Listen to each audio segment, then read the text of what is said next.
Du 17 au 19 septembre 2015, le ministère de la Santé publique a organisé, en collaboration avec la Société nationale de soins palliatifs, le 2e congrès international de soins palliatifs en RDC, sous le thème « Vers le soin palliatif pour toute culture et soins, diversité d'approche ». Plusieurs points ont marqué ces assises, notamment l'ouverture et le lancement de la bibliothèque spécialisée en soins palliatifs, fruit de la coopération entre la faculté de médecine de l'université de Kinshasa, l'ASBL Pallia Family et autres ASBL internationales. Occasion pour le doyen de la faculté de médecine de l'université de Kinshasa, clinicien interniste pneumologue, le professeur Jean-Marie Kayembe Toumba, d'expliquer l'importance de soins palliatifs dans la prise en charge de patients atteints de maladies chroniques.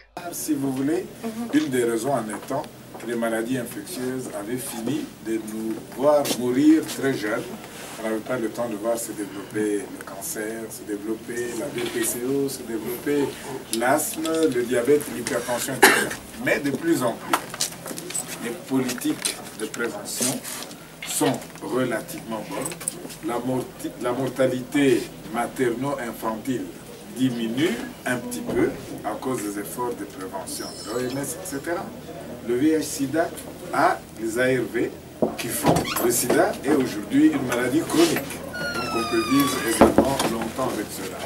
Ça laisse de la place, avec le petit vieillissement de la population, ça laisse de la place à toutes les maladies dégénératives, toutes les maladies chroniques. Et nous améliorons également nos moyens de diagnostic de cancer.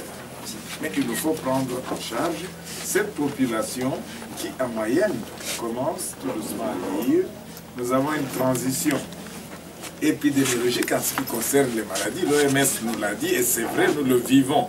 Je suis clinicien, interniste, pneumologue.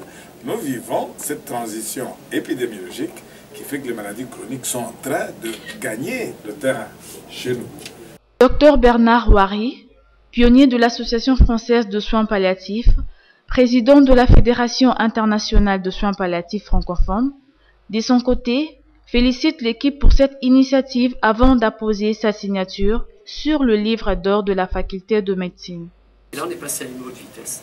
Et ça, c'est très encourageant. Donc, je voulais vous dire merci pour ça et ce sera un exemple aussi pour d'autres pays. L'équipe enfin atterrit dans la bibliothèque où M. Anselme explique l'emplacement et le déroulement de celle-ci, baptisée du nom de Pallia. Il met l'accent sur l'accès à la connexion et à la documentation car la bibliothèque est informatisée. Normalement, l'année prochaine, on va informatiser, en fin de cette année, on va informatiser la bibliothèque. Et puis, comme les étudiants ont accès en même temps sur Internet, sur le téléphone, mais ils ont aussi accès sur le téléphone. Parce qu'ici, quand même, la connexion, c'est pas tout le monde qui a toujours accès à la connexion. Donc, quelqu'un peut lire facilement pour arriver à comprendre si un sujet peut travailler. Caroline Franck de la plateforme de Liège explique à son tour l'importance de soins palliatifs dans notre pays et le besoin en livres adaptés à notre réalité. Il est souhaitable que l'équipe produise de livres dans les années à venir. Quels sont les besoins en livres parce que peut-être on a choisi des ouvrages qui ne sont peut-être pas suffisamment adaptés à votre réalité et puis dans 10 ans, vous nous enverrez vos livres. Et il s'ensuit l'installation de livres par l'équipe Pallia Family et celle de la faculté de médecine. Après l'équipe visite de travaux de l'ASBL Pallia Family, qui s'occupe de soins palliatifs à domicile, dont M. Antoine Kananga, membre de Pallia Family, commente sur leur stratégie du travail, leur philosophie, ainsi que leur manière d'aborder le soin palliatif pour la prise en charge à domicile.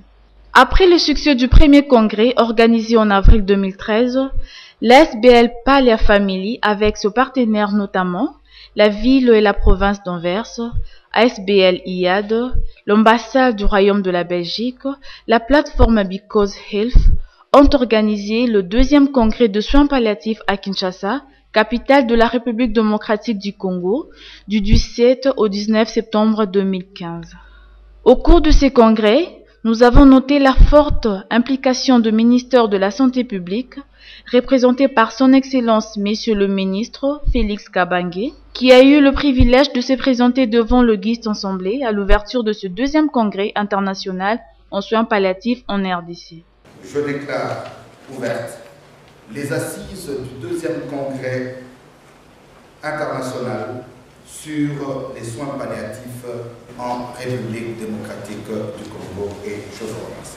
Nous avons aussi noté l'engagement de l'ambassade du Royaume de la Belgique, représenté par M. l'ambassadeur Michel Lanchenko, qui loue les efforts déployés en RDC pour apporter secours aux personnes en fin de vie. La prise en charge palliative des patients ayant souffert d'un accident vasculaire cérébral, ou encore la réalisation d'une étude anthropologique sur la prise en charge des enfants atteints de maladies chroniques évolutives. Cette étude a été menée du 20 juillet au 10 septembre 2015 à Kinshasa et vient donc de s'achever il y a quelques jours.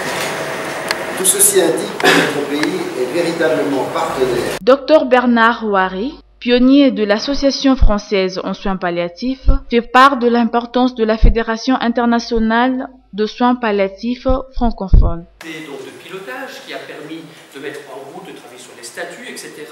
Donc ça c'était au congrès de la Société française du soin palliatif à Marseille en 2010.